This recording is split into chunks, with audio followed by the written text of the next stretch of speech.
All right, well, it has been quite a week indeed. I was out fishing earlier, and the ice is out, and so it's, open water, and I haven't caught anything, so I had a lot of time to think. And, I was thinking about, Guinan being nominated to the Supreme Court, and just, it's been really hilarious to watch evangelicals try to defend her nomination. She's awful, obviously awful. But they're trying their best because, they really need a chocolate goddess to worship. So in any case, Guinan's been nominated, and she's going to be a Supreme Court justice, no question about it. And I've got, people defending, maybe it actually really is a complicated question, how to define a woman. Science says it's not an easy answer. It's just really funny. Tom Buck had highlighted Dwight McKissick. Dwight McKissick, he's very neutral. He's not a Republican or a Democrat, but, defining a woman is actually very difficult for Pastor Dwight McKissick. I'm sure it is. I'm not even of the opinion anymore that woman was lying or that Dwight is lying. I think they really don't know. Like, Dwight McKissick is literally so damaged. His brain is so damaged that he actually doesn't know how to define the word woman.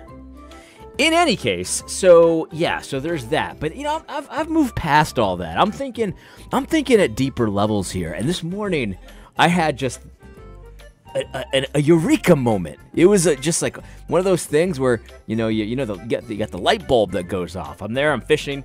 I'm trying out a swim bait. I've never caught a fish on a swim bait before, so I'm just trying to work the swim bait and all that. And all of a sudden, just like that, I had a brain spark.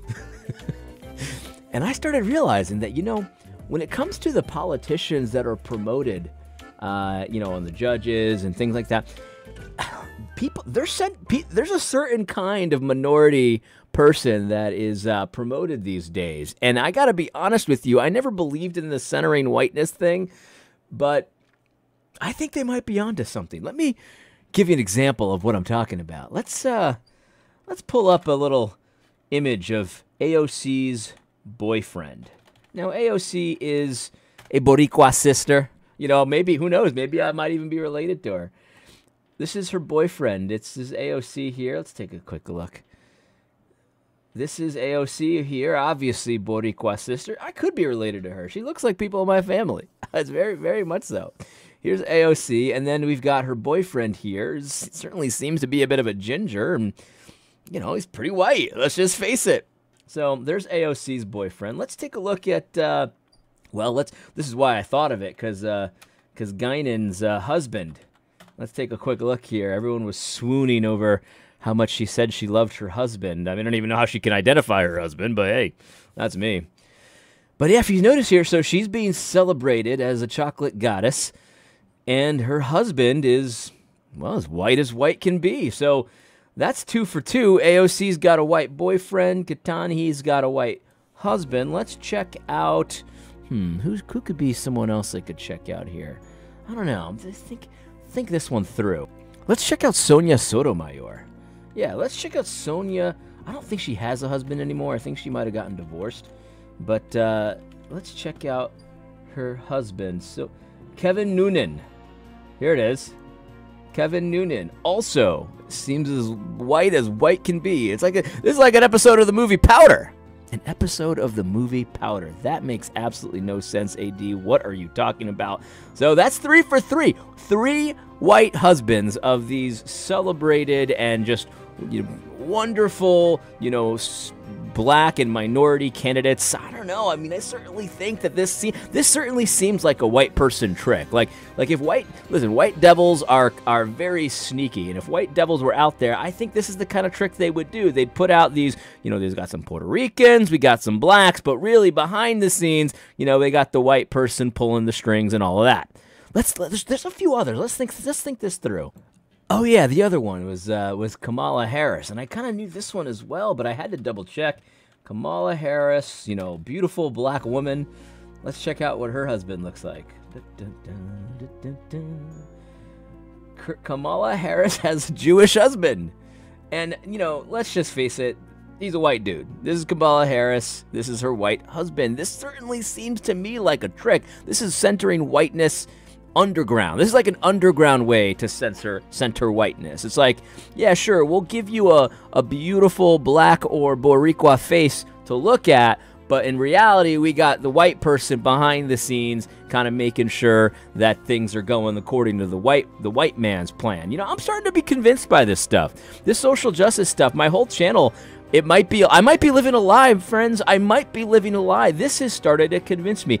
You know, I wonder if this even applies to lesbians, like Lori Lightfoot wife. Now, obviously, this is not her real wife. This is like a pretend wife, because you know, a woman can't be married to another woman. That's obviously insane. But let's check this out. See if it goes.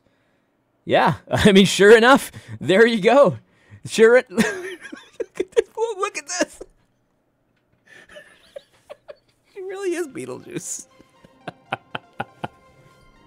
So sure enough, even when you're pretend married, your wife, again, is a white person. Amy Eshelman. So she might have a Jewish white wife as well. This is just very interesting. We just went 5 for 5, everybody. 5 for 5 of celebrated black and Boricua politicians and judges. And behind the scenes, we've got a white spouse pulling the strings. Let's just face it, this is exactly what a country steeped in white supremacy would do. They would give you someone to look at. Oh, see, really, it's blacks and browns that are running the show, but behind the scenes, what you're not seeing is they're always the white people are back there pulling the strings. I gotta be honest. I'm sorry, Jamar. I'm sorry. You were right. I was wrong. Our country is steeped in white supremacy. Let's just face it. Let's try one more. You know, everyone was celebrating Cory Booker's speech. Oh, you ain't gonna rob me of my joy. You ain't gonna rob me of my joy. Oh, glory, hallelujah. Like, let's just check out Cory Booker. Because Cory Booker, you know, if he's got a white wife, I'm gonna be very, very, well, I'm not gonna be surprised at all. Cory Booker wife. Oh, he doesn't have a wife. He has a girlfriend. Rosaria Dawson is his girlfriend. Well, but this fits right in, because we all know that out of all the black actresses out there, white people like Rosario Dawson the most. That is very clearly the case, because she's kind of got that quirky, sort of nerdy, you know, attitude and stuff like that. And we all know white people love their nerds. So, yeah, this fits right in. I mean, yeah, sure. She's a person of color. She's an actress of color. Let's just call it what it is. She's an actress of color. But she's the actress of color that a lot of white people like, so therefore this fits right in. We went 6 for 6, everybody. 6 for 6. Centering whiteness amongst blacks and Puerto Ricans in politics. I think the channel's over. I think I gotta cancel it. I was wrong. Kyle, you were right. Kyle Howard was right the entire time. So was Jamar, Justin Giboney, Jackie Hill Perry, all these people. Really, behind the scenes, we've got a white person pulling the strings left and right. We're in a racist country, white supremacy, steeped in white privilege. And that's really all I've got to say about that. Anyway, I hope you had a great week. I sure did, and hope you found this video helpful. God bless.